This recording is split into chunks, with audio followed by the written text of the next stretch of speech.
Hozirgi kunda 20 million dollar atrofida turamiz. Hamma AI power it, AI base it, AI bir nima. Chosmani xuddi anula qilib qo'ygan-u, biz ham shunaqa qilib qo'ya qolaylik deydi. Mana O'zbekistondagi yetkazib berish madaniyati qanaqa? Har doim bozorda muammo bo'ladi.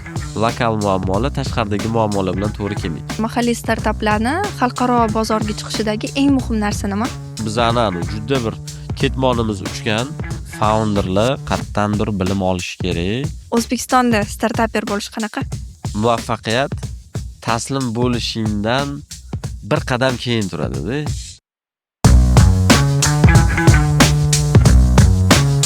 Assalomu alaykum hurmatli tomoshabinlar. On Startup Base rubrikasi yana sizlar bilan. Bugungi mehmonimiz Deliver startup asoschisi Faxriddin Yusupov. Assalomu alaykum, xush kelibsiz. Alaykum assalom, rahmat taklif uchun. Keling unda avvalo loyihangiz haqida gaplashsak. Deliver o'zi qanday loyiha va u qanday paydo bo'lgan? Hozirgi kunda bizani 21-asr raqamli asrda yashayapmiz. Hamma offlayndan tashqariga chiqishga harakat qiladi, onlaynda savdo qilishga harakat qiladi. Onlaynga chiqqanda, xuddi misol offlaynda siz o'zingiz uchun savdo joyi quradigan bo'lsangiz, misol arendaga joy olasiz, dizayn qilasiz, chiroyli qilasiz, ishchilarni o'rgatasiz, xodim yollaysiz, kassirlarni qo'yasiz, оборудование sotib olasiz va hokazo narsalarni, ya'ni savdoni amalga oshirish uchun juda ham ko'p operatsiyalarni bajarasiz. Onlaynga chiqayotganda ham xuddi shunaqa operatsiyalarni bajarish kerak. Endi bu yerda biznesda ikkita yo'l bor. U hamma narsani o'zi qilib chiqadi yoki tayyor, bizanikiga o'xshagan tayyor platformani oladida, avtomatik ravishda juda qisqa muddat ichida qo'shimcha razraботкалasiz onlayn bozorga chiqib oladi. Bizning platformani o'zi asosiy funksionali savdoni oshirish, tizimlashtirish, butun tizimni raqamlarda ko'rish, mijozlar bilan ishlash, logistikani boshqarish va shunaqangi proseslarni avtomatizatsiyalashtirish bilan bog'liq. Asosiy ishlaydigan sektorimiz bu restoran sohasi. Undan tashqari hozirgi kunda yana bir nechta sektorlar aktiv qo'shilib boryapti. Bu oddiy do'konlar, e-commerce sektorlar, food agregatorlar va hokazolar. Shu 5 yil davomida bizni 1200 dan ortiq bizneslar bilan ishlab kelyapmiz 5 ta davlatda. Agar buni qayerdan paydo bo'lgan deydigan bo'lsak, 2020-yilda mani O'zbekistondagi milliy fast foodimiz bor, Maxway degan, o'sha yerga call centerga rahbar sifatida taklif qilishgan. Savdoni ko'tarish, to'g'irlash, mijozlar bilan ishlash, logistika, o'sha yetkazib berish xizmatini yo'lga qo'yish uchun bir dastur kerak bo'lgan yoki bir tizim kerak bo'lgan, dastur demaylik, tizim kerak bo'lgan. Shuning uchun har bitta etapni, har bitta jarayonni boshqatdan qurib chiqish kerak bo'lgan. Eng boshidagi og'riq bu mijozdan buyurtmani telefon orqali to'g'ri olish va u buyurtmani call centerdan oshxonaga yetkazib berish kerak bo'lgan. Undan keyin oshxona o'zi hal qilgan, qanaqa qilib uni mijozga yetkazib beradi, kuryerlar bilan ishlagan va hokazo. Ko'p narsalar tizimsiz bo'lgan. O'shaning uchun savdo hajmi ozgina oshadigan bo'lsa, biznes o'zini ishini qila olmasdan, jarayonlar yaxshi ishlamasdan, klientlar norozi bo'lib, ishchilar norozi bo'lib, umumiy xaosga kelib qoladigan holat bo'lgan. Va biz o'sha paytda dasturchilar bilan birgalikda bu narsani ketma-ketlikda yo'lga qo'yishni boshlaganmiz. Ya'ni birinchi o'sha mijozlardan buyurtmani olish, uni avtomatik tarzda oshxonaga yetib borishi, undan keyin call centerdan keyin Telegram bot qilish, veb-sayt qilish, mobil ilova qilish, bozor o'zgarib, yangi narsalar paydo bo'lavergandan keyin food agregator, misol uchun Yandex yoki Uzumga o'xshagan agregatorlardan ham kelayotgan buyurtmalarni qabul qilish. Hozirgi kunda misol Klikka o'xshagan super applar paydo bo'lgan 20 million auditoriyasi bilan u yoqdagi auditoriyani ham shu tizimga ulash. Ya'ni bundan maqsad nimaki? Siz foydalanuvchi sifatida shundoq biror bir applicationga ilovaga kirasizda, buyurtmangizni qabul qilsangiz, buyurtmangizni bossangiz, avtomatik ravishda u restoranni oshxonasida paydo bo'ladi yoki qaysidir bir do'konni kassasida paydo bo'ladi. Uni pishirib yoki upakovka qilib mijozga jo'natib yuborish kerak bo'ladi. Mana shunaqa joylarni to'liq avtomatizatsiya qilib qo'yganmiz. Undan keyingi etaplarda kuryer uchun ilovalar, kuryerlarni boshqarish, ularni keldi-ketdisini, ularni hisob-kitoblarini yo'lga qo'yish, keyin mijozlar bilan kommunikatsiya, ya'ni ularga rassilka qilish, mijozlarni вообще tushunish. Nechta mijozim bor, nechtasi olyapti, bugun nechta yangi keldi, bugun nechta eski klientim buyurtma qildi, manga kelgan klientlar qayerda qolib ketyapti, nimaga oxirigacha zakaz qilolmayapti, yoki qo'shimcha har xil servislar bor, to'lov tizimlari bor. Misol o'sha Payme, Click, Uzum yoki bank to'lovlari orqali qilinadigan to'lovlar bor. Humo yoki Uzcard orqali. Undan tashqari misol ba'zi bir bizneslar bor, hech narsasi yo'qda, ularga sotuv kanali qilib berish kerak. Tayyor, hamma narsasi chiroyli qilingan. Kuryeri yo'q, kuryer servis ulab berish kerak. Hozirgi kunda lo'nda qilib aytadigan bo'lsam, Deliver bu bizneslar uchun onlayn bozoriga kirish uchun bir eshik, bir oyna orqali boshqariladigan tizim hisoblanadi. Xuddi misol, mana bu lampochkani shundoq rozetkaga tiqsangiz, shundoq svet yonadi-yu. Deliver ham xuddi shunaqa. Shundoq rozetkaga tiqsangiz, birdaniga sizda onlayn savdo ishlashni boshlaydi. Mana shunaqa narsa. Nima deb o'ylaysiz, bugungi kunda O'zbekistonda mana logistika yetkazib berish xizmatlarida haligacha yechimini topmagan qanaqa muammolar bor deb o'ylaysiz? Har doim bozorda muammo bo'ladi. Bu men o'ylayman yaxshi narsa. Sababi agar muammo bo'lmasa, bu utopiya. Ya'ni biz rivojlanishning eng oxirgi nuqtasiga yetib bordik degani. Shuning uchun hozirgi kunda eng aktual muammolardan biri bizneslarni ko'pchiligini onlayn muhitni tushunmasligi, onlaynga chiqishi kerakligi va onlayn muhitda ishlash ko'nikmalari yo'qligida. Chunki bozor endi shakllanyapti. Ikkinchisi tizimlashtirishni to'liq tushunmasligida. Uchinchisi agar yetkazib berish negizida qaraydigan bo'lsak, bu tsepotchkada ham madaniyatni, ham texnologiyani ustida ozgina ishlash kerak. Sababi odamlarni kutuvi bir boshqacha bo'lsa, bu ishni qiladigan odamlarni qilayotgan ishi boshqacha. O'shaning uchun bu narsalar hammasi bir-biriga to'g'ri kelishi kerak. Buning uchun taxminan yana bir 2-3 yil. Endi men ayta olmayman, misol 2 yil oldin qanaqa edi bozor? Bu narsalar qaysi holatda edi desangiz, hozirgidan ancha ayanchli holatda edi. Juda ko'p narsalar yo'q edi. Hozir endi misol davlatimizda bo'layotgan o'zgarishlar, yangiliklar yoki IT parki o'zini misol startap ekotizimiga yoki ekonomikaga qilayotgan ta'siri yoki rahbarimizni qilayotgan har xil inisiatsivalarni ta'siri umumiy bozorga yaxshi ta'sir ko'rsatyapti. Shuni hisobiga ekonomika ham o'zgaryapti. Odamlarni o'zini tutishi, servisni sifati ham o'zgarib boryapti. Shuni hisobidan ancha bor o'sishimiz kerak bo'lgan joy, ishlashimiz kerak bo'lgan joy.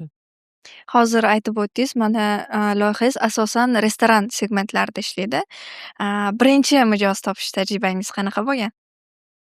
Birinchi mijoz topish tajribam, birinchi mijozimiz Maxway bo'lgan, ya'ni men ishlayotgan joy. Ya'ni dasturni man komanda bilan o'sha biznesni ichidagi vaziyatga moslab qurganmiz-da. Ya'ni bu hozirgi yomon gapirishda emas, juda ko'p startaplar o'tirib o'ylab, mana bunaqa qilsam zo'r bo'lsa kerak-a deb turib, yarim g'oya asosida quriladi-da. Bizni ichkaridan biznesni to'liq og'rig'ini tushungan paytimizdan proyekt qilib boshlaganmiz. Buni qilayotgan paytimizda startap loyiha qilamiz. bilmadim, международный kompaniya bo'lamiz yoki mana bunaqangi kapital bo'ladi degan tushuncha bo'lmagan. Maqsadimiz o'zimiz qilayotgan ishni yengillashtirish, joyiga qo'yib olish, stabilniy ishlash, mijozga yaxshi xizmat ko'rsatish, bozorda biznesni o'rnini kengaytirish haqida o'ylaganmiz-da. Ya'ni juda ko'p narsalarni raqamda ko'rish kerak bo'lgan. Ya'ni misol uchun sizda tasavvur qiling va siz mijozsizda, ovqat zakaz qilgansiz, lekin ovqatingizni kim olib kelyapti? Qancha vaqtda keladi? O'zi tayyor bo'ldimi? Oshxonaga tushdimi u zakaz? Qayerdan bilasiz? Bilmasangiz asabiylashib o'tiraverasiz-da. Har bitta etapini o'sha mijozga tushunarli qilib qo'yish kerak-da, ko'rsatib qo'yish kerak. Hozirgi kunda misol kirsangiz, kuryeringiz qayerda kelayotganini ham ko'ra olasizda. Bu qayerdan paydo bo'ladi? O'sha bizga o'xshagan kompaniyalar o'sha mijozni har kungi жалобасini e'tiborga oladi, bir narsalarni o'rganib chiqadi. Mana shu orqali shu narsaga keladi. Biznes ichidan boshlaganmiz. Biznes ichidan rivojlanib, man eslayman, agar Maxway birinchi mijoz deb olmaydigan bo'lsak, ko'chadagi birinchi mijozimiz bu ko'pchilik biladigan milliy taom tarnov bo'lgan. Ularda ham juda qiyin, og'riq bo'lgan, ko'p narsani zakaz bo'lgan, lekin boshqara olishmagan. Klientlar bilan ishlash qiyin bo'lgan, qanaqangidir muammolarni ochiq ko'rishga qiynalishgan. Ularga borib turib, shu tizimni ko'rsatib, ularni ham ish jarayoniga moslashtirib turib, ishni boshlaganmiz. Tushunarli. Demak, birinchi o'zingizni muammongizga yechim topish orqali boshqalarni ham, nima deydi, yarasiga davo topgansizda, shunaqa. Endi ishonasizmi yo'qmi, 2021-yilda karantindan keyin hamma onlaynda, nima edi, 3 oy hamma uyda o'tirdi. Telefon asosiy o'rtog'iga aylanib qoldi. Odamlar onlaynga ozgina ko'nikdi. Onlayndan narsa olishlarni odamlar boshladi-da. O'sha paytda bozor yangi fazaga kirdi. Onlayn savdo fazasiga kirdi. O'sha paytda odamlarda ehtiyoj bor edi, lekin odamlarning ehtiyojini qondirish uchun instrumentlar bozorda yetarli emas edi. Endi men o'ylayman, bizani juda bir ketmonimiz uchgan. O'sha vaqtda juda ham to'g'ri vaqtda, to'g'ri yechim bilan bozorda bo'lganmiz. O'shaning uchun qanaqangidir harakatlarni to'g'ri va tez bajarganmiz. Shuni hisobidan proyektimiz yaxshi yurgan deb hisoblayman. Bugungi kunda qanaqa natijalarga erishdingiz? Raqamlarda yoki investitsiyalar? Endi oxirgi raqamlarni aytadigan bo'lsak, bugungi kunda adashmasam 1400 ga yaqin biznesga xizmat ko'rsatyapmiz. Bularning ichida katta, kichik, o'rtacha bizneslar bor. Misol uchun, xalqaro brendlarni olishimiz mumkin. Hardee's, Pizza Hut, McDonald's, KFC, Pinkberry va hokazolar. Bu o'sha katta food holdinglarga tegishli proyektlar. O'zimizni misol uchun lokal brendlar bor. Har bitta davlatda lokal brendlar bor. Misol mana Maxway, o'sha Evis, Oqtepa, Bellissimo, Dodo Pizza ham endi международный kiradi. Misol Qozog'istonda yaxshi nimalarimiz bor. ABR Group, O'zbekistonda misol uchun Sun Group degan katta-katta holdinglar bilan ham ishlaymiz. Viloyatdagi misol uchun Bahodir shashlik degani bilan yoki bilmayman, Mastavaxona degani bilan ham ishlaymiz. Chunki bizni yechimimiz bozorning har xil kesimiga to'g'ri keladi. Juda ham oson qilib qurilgan. Keyingi raqamdagi yutuqlarni aytadigan bo'lsak,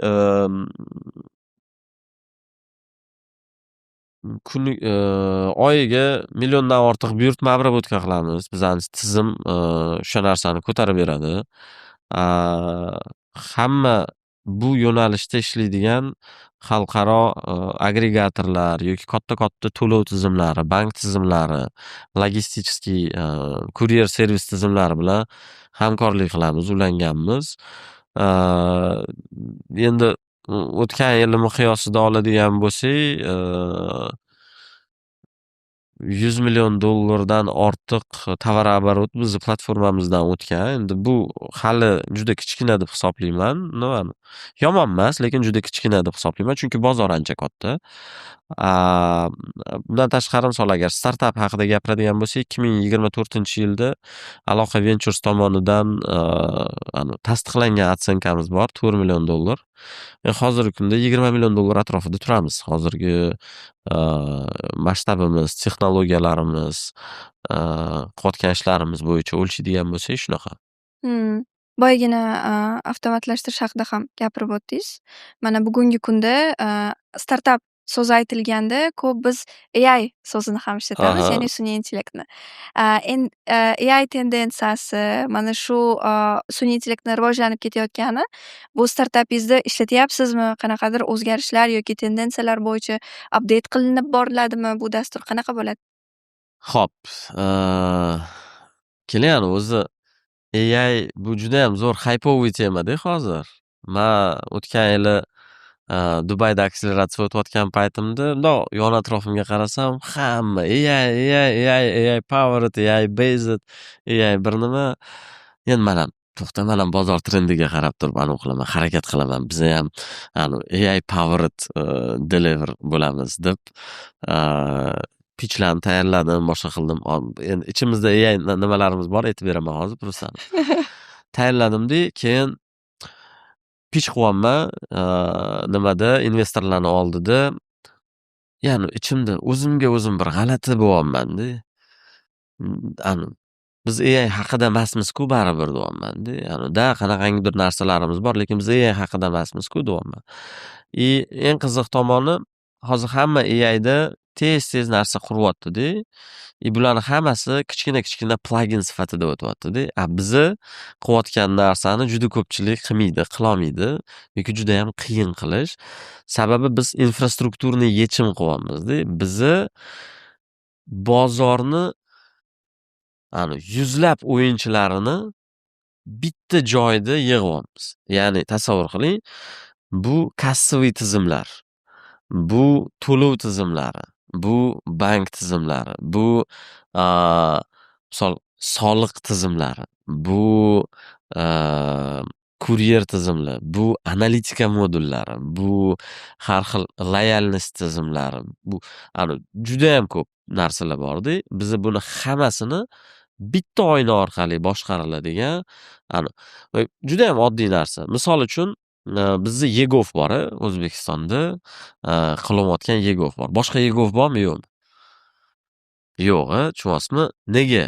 Sababi bular butun davlatimizdagi hamma strukturalarni bitta joyga jamlashga harakat qilishdi-da.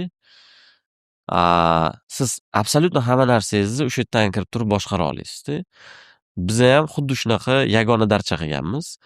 Restoranlar va bizneslar uchun o'sha yerdan kirib boshqarish. Endi AIga keladigan bo'lsak, bizda nima bor? AIni ishi sizni qilayotgan ishingizni yengillashtirish. Misol uchun, biznes rahbari kirib turib, o'ziga kerakli отчетlarni olib olishi mumkin AI orqali.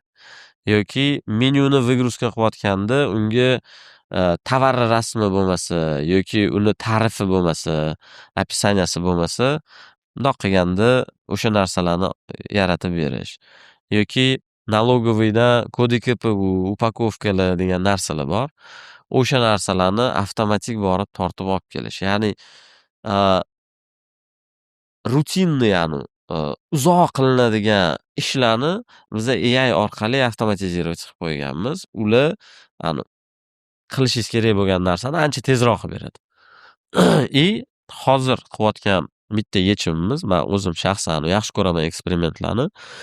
Yaqinda kanalimda ham yozib qo'yganman. Yaqinda bizni misol Claude'dan to'g'ridan-to'g'ri mani uyimga klab sendvich yetkazib ber deb zapros beryapmiz. Bu zapros to'g'ridan-to'g'ri Maxway oshxonasiga borib, chek chiqib, buyurtmaga tayyorlanyapti-da.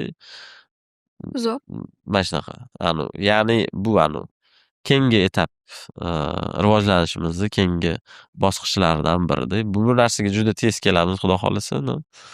Harakatdamiz. Nima deb o'ylaysiz? Mana O'zbekistondagi yetkazib berish xizmatida yetkazib berish madaniyati qanaqa odamlarda? Olib borib berish, buyurtmani olib qolish, qanaqadir muammolar bo'ladimi bu yerdayam? Qanaqadir fail case'lar bo'ladimi? Muammo juda ko'p juda ko'pi kulgili. Misol uchun buyurtma qilishadi-da, hammomga kirib ketishadi. Buyurtma qilishadi, kechki payt uxlab qolishadi.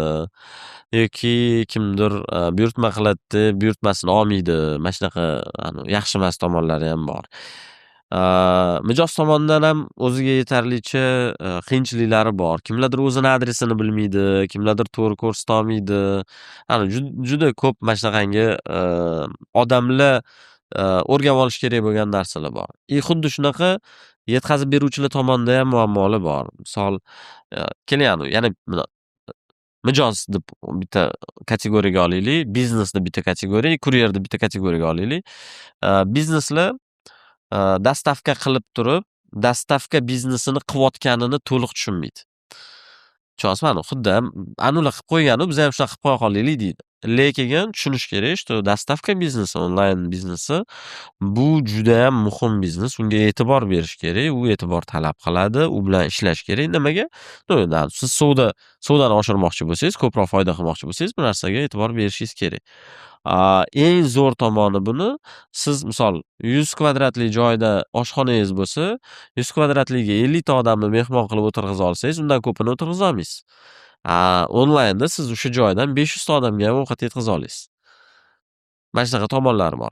Endi kuryerlarga keladigan bo'lsak, kuryerlar ozgina kuryer degani bu qora ishchi degani emas.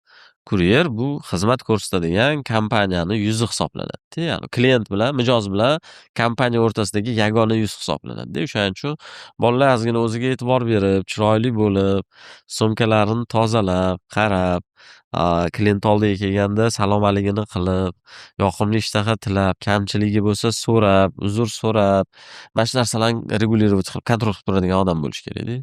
O'shaning uchun Xudoga shukr muammolarimiz yetarli dedi. Ustida ishlash kerak, yaxshi, va oldingidan ancha yaxshi. Prям oldingidan ancha yaxshi. Nima deb o'ylaysiz? Mana mahalliy startaplarni xalqaro bozorga chiqishidagi eng muhim narsa nima?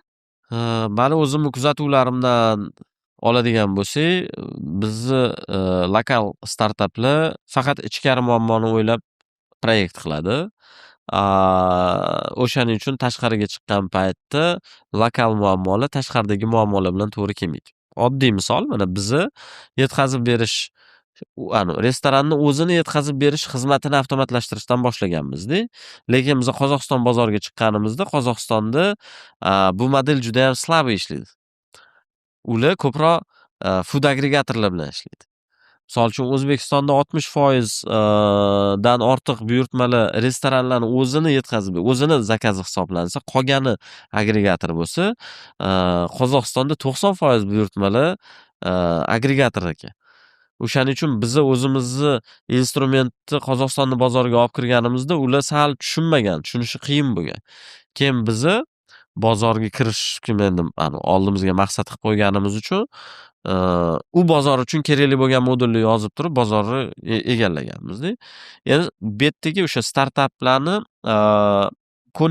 ko'nikma demaymiz, endi g'oyasi bitta O'zbekiston davlati aholisini emas, boshqa davlatlar aholisini muammosini ham yopadigan g'oya bo'lsa, bu globalniy masala bo'lishi mumkin. Deliver loyihasini keyingi 1-2 yilda qanday rivojlantirishni reja qilyapsiz? Qanaqa yo'nalishlar, balki yangi segmentlar tomon ketayotgandirsiz? Hozirgi kunda bir nechta segmentimiz bor. Bu aynan do'konlar, distributsiyalar, shunga o'xshash yo'nalishlar. Hozirgi kunda bizni restoran yoki onlayndagi bir nechta vertikalni yopib bo'ldikda. Bu o'sha buyurtmani olish eng muhim qismi, uni kassaviy tizimlar bilan ulanishi, to'lov tizimlari bilan ulanishi, logistika tizimlari bilan ulanishi, analitika va hokazolar. Ya'ni bu hamma vertikalni ulab bo'ldik.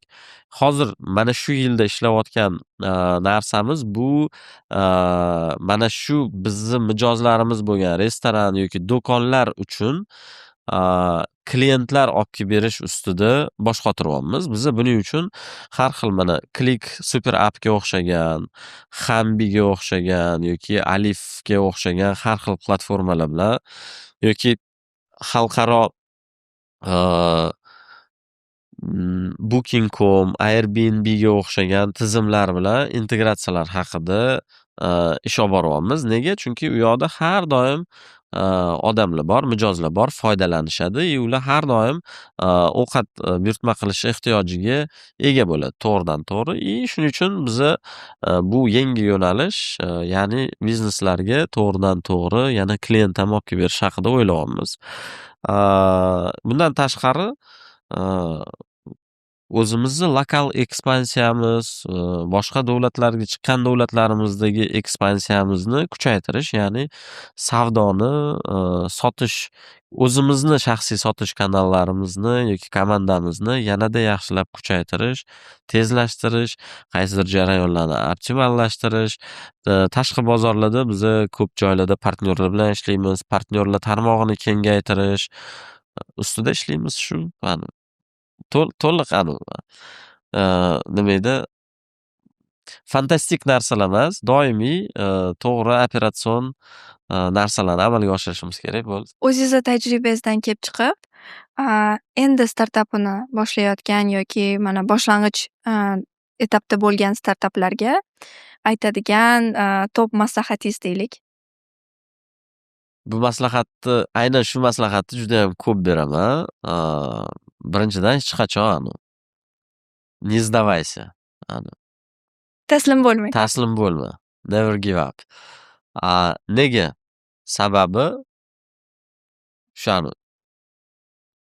muvaffaqiyat taslim bo'lishingdan bir qadam keyin turadi-da. Siz harakat qilasiz, tashlagan kuningizni ertasi kuni sizda muvaffaqiyat turgan bo'ladi-da. Ko'pchilik mana shu narsalarga yetib bora olmaydi, chidolmaydi. O'zi eng zo'r maslahatlardan biri menimcha, hamma shu startapchilarga loyiha qilishdan oldin o'tirib yaxshilab o'ylab ko'rish. Men qilayotgan narsa haqiqatdan ham odamlarni muammosini hal qilyaptimi? Yo bu faqatgina meni va yon atrofimdagi 2-3 ta bolani g'oyasimikan? Bu g'oya faqat O'zbekistonning ehtiyojiga javob beradimi yoki bir nechta davlatning ehtiyojiga javob beradimi? Agar men startap qilayotgan bo'lsam, men faqatgina ko'ngilxushlik qilyapmanmi yoki действительно haqiqatdan ham katta kompaniya qurmoqchimanmi degan bir nechta savol bor. Bu fundamental savollar hisoblanadi. Shu orqali startap rivojlanadi. Misol uchun, kimdir startap quradi. Men juda ko'p startaperlarni bilaman, faqat lokal muhitga mo'ljallangan. Nega? Founderni dunyoqarashi yetmagan bo'lishi mumkin. Buni boshlayotgan paytida til bilimi yetmagan bo'lishi mumkin yoki yangi narsaga intilishga ishtiyoqi, energiyasi yetmayotgan bo'lishi mumkin. Yana ham muhimroq narsalar bu startap har doim ham bitta founder tomonidan bo'lmaydi. Ya'ni aniqlashtirib aytadigan bo'lsam, birinchi startap hech qachon bitta founder bilan bo'lmaydi. 2 ta, 3 ta, 4 ta founder bilan bo'ladi. Mana shu founderlar, ularning tajribasi juda ham muhim. Ya'ni startap bu siz qanchadir umringizni nimadir loyihaga tikasiz va siz u loyihadan nimadir orqaga qaytarib olishingiz kerak-da. Agar qasringizni qumga qursangiz, hech narsa ola olmaysiz-da. O'shaning uchun o'tirib ko'p loyihalarni tug'ilmasdan o'ldirib yuborish mumkin. Sababi u haqiqatdan ertaga bitta, ikkita, uchta bozordagi o'zgarishlarga dosh bera olmasa, demak siz umringizni shundoq berib qo'ygan bo'lasizda. O'shaning uchun boshlab qo'ygan startapchilarga ham maslahatim bitta o'tirib ko'rib chiqish, qarab chiqish. Hozir zo'r vaqt, judayam ko'p loyihalar, startaplar bozorda bor. Misol, har xil platformalar bor. В том числе sizlarni loyihanglar kirib turib, qaysi loyiha qaysi uровеньda, qanaqa founder bor, o'shalarga shunday aloqaga chiqib turib ham, bolalar qalaysizlar, nima bo'lyapti ishinglar deb so'rasa ham ancha narsani bilib oladi. Yoki YouTube'da judayam ko'p podkastlar bor, judayam ko'p video loyihalar bor. Ochib, ko'rib, o'ziga moyil keladigan, loyiq keladigan loyihalarni ko'rib, o'rganib chiqib, keyingi etapga qaror qilsa bo'ladida. Umr bir marta beriladi, bo'lsa bo'lsin ekan deb bosib yuborish kerak emas. Bitta o'tirib o'ylab ko'rish kerakda. Chunki bu yerda kelajakdagi siz o'zingiz uchun nimadir olarsiz, lekin bu sizning reputatsiyangiz ham borda. Misol, siz mana shu narsani qilyapsizda, odamlarga nimadir va'da berasiz, baribir bu startap, bu qanaqangidir publichniy va'dada. Jamiyatga nimadir va'da qilasiz. Agar o'sha narsani amalga oshira olmasangiz, sizning reputatsiyangiz va'dangizga nisbatan pastroq bo'ladida. Tushunyapsizmi? Ikkinchi shans ma'mulani qaytadan ko'nglini zabt etish imkoniyati juda kam bo'ladi. Ko'pchilik yoshlar qiziqqon bo'ladi, bu zo'r narsa, lekin o'sha narsa oxiriga yeta olmaydi. Yutqizishni ham bilish kerak, bu ham normalniy holat. Yutqizsa, nичего страшного, qo'rqinchli joyi yo'q. Yana boshqatdan turib, yana boshqatdan harakat qilish kerak. Iloji yo'q. Menda eng oxirgi savol. O'zbekistonda startaper bo'lish qanaqa? Bu savol ustida hech ham o'ylab ko'rmagan ekanman. Bir to'xtab o'ylab ko'rishga vaqt bo'lmagan ekan. Men o'ylayman, hozirgi kunda O'zbekistonda startaper bo'lish uchun deyarli hamma sharoit bor. Men o'ylayman, bizni aynan O'zbekiston miqyosida aytadigan bo'lsam yoki O'rta Osiyo miqyosida, O'zbekiston emas, O'rta Osiyo miqyosida aytadigan bo'lsam, bizni hozir juda ham kuchli davrda o'z faoliyatimizni olib boryapmiz. Chunki O'zbekiston yaqin qo'shnilarga va boshqa davlatlarga ham juda ham ochiq. O'zbekistonni dunyo miqyosida hozir juda ham yaxshi tanishyapti. Juda ham men faxrlanib ketaman boshqa davlatlarga borganimda. Bizani bolalarni bitta zo'r tomoni bor. Men boshqa joyda ko'rmagan. Bizani bolalar juda ham qat'iyatli. Qilayotgan loyihalari boshqa joylarda ko'rgan loyihamlarimdan ancha mukammal. Qaysidir sababga ko'ra, balki biz o'zbek bo'lganimiz uchun yoki shu millatni qanaqangidir qadriyatlari sababli biz ba'zi bir narsalarni keragidan ortiqcha yaxshi qilib qo'yamizda. Mehmon kutganda eng zo'r tarelka shunga, qayergadir borganda birinchi mehmon boshlasin yoki nimadirlar. Mana shu qadriyatlar orqali bizni o'sha IT yechimlarimizni ham juda bir boshqacha, mukammal qilib qo'yganmizda. Bolalarimiz ham boshqa bolalarga nisbatan juda ham layoqati va ответственности sal yuqoriroq deb o'ylayman. Endi bu meni tajribamdan kelib chiqib ko'rgan narsam-da. Misol, bir nechta davlatlarda yurib, har xil joylarda yashab, qisman ko'rib, boshqa davlatlardagi loyihalarning ichiga kirib yoki bizni boshqa davlatlarga kirganimizdagi bizga o'xshagan loyihalardan klientlarini bizga o'tib kelishi bizga shu narsalarni ko'rsatib kelyapti-da. Ya'ni shunchaki havodan olib yetmayapman. Qaysidir O'zbekistonda yaratilgan startap loyihalar bilan chet eldagi shunga o'xshagan loyihalarni solishtirsangiz ham texnologik nimalari ba'zilari ancha yuqorida. Bizni bitta katta muammomiz bor. Biz uncha yaxshi sota olmaymiz. Bu nimaga? Chunki bizda kamtarlik qonda borda. O'shaning uchun agar bizni millat sifatida mahsulotimizni yaxshi upakovka qilib, yaxshi sotishni mukammal o'rgansak, biz yaqin kelajakda judayam kuchli, barqaror davlatga aylanamiz deb hisoblayman. Bugungi suhbat uchun kattakon rahmat. Durdonaxon kattakon rahmat taklif uchun. Qiziqarli intervyu bo'ldi deb o'ylayman. Rosa ko'p gapirdim. Startup Base'ga omad tilayman. Yanada qiziqarli loyihalarda o'sishlarni tilab qolaman. Ko'proq zo'r startaplarni taklif qilib, mana shunaqangi podkastlar qilib turinglar. Bizani startap ekotizimimiz uchun bu judayam muhim, chunki founderlar qayerdandir bilim olishi kerak. Ham ichkarinikini, ham tashqarini ko'ra olishi kerak. Shuning uchun avvalo bu loyihani tashkil qilganinglar uchun rahmat. Taklif qilganinglar uchun rahmat.